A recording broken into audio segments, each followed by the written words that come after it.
High, আমি একটা ফুলঝুরি পিঠের রেসিপি শেয়ার করছি। প্রথমে একটা ডিম, তারপর চিনি দিয়ে ভালো করে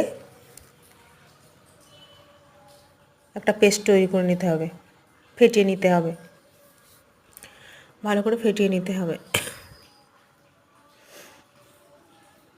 ফেটিয়ে নিয়ে 1.5 কাপ ময়দা, 1.5 কাপ ময়দা দিয়ে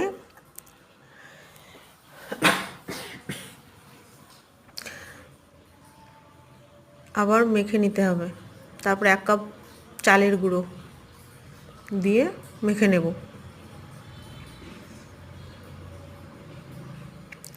টেস্টের জন্য আমি গুঁড়ো দুধ ব্যবহার করছি। আপনার স্কিপও করে যেতে পারেন। এই টেস্ট অনুযায়ী নুন।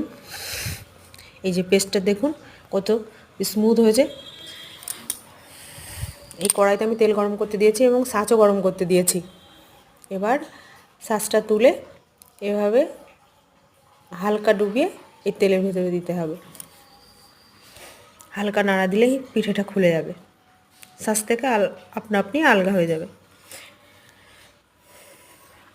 এই যে দেখুন, কিন্তু ছাঁচটা তুলে রাখলে হবে না, ঠান্ডা হয়ে গেলে আবার পিঠেটা আসবে না। আমি ফুলঝুরিটা লাল করে ভেজে নেব।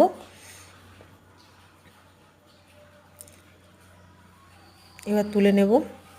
দেখুন, প্রথমে একটু নরম থাকবে, তারপরে আবার ঠান্ডা হয়ে গেলে মচমচে হয়ে যাবে।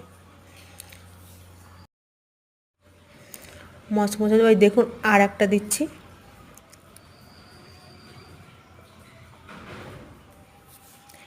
একইভাবে একই প্রসেস।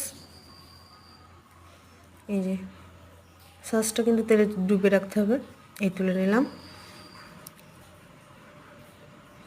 একইভাবে আমি সবগুলো ফুলঝুরি ভেজে নেব। এই যে দেখুন কতটা মুচমুচে হয়েছে। আমার রেসিপিটা যদি ভালো লাগে তা অবশ্যই লাইক করবেন, শেয়ার করে দেবেন। ধন্যবাদ।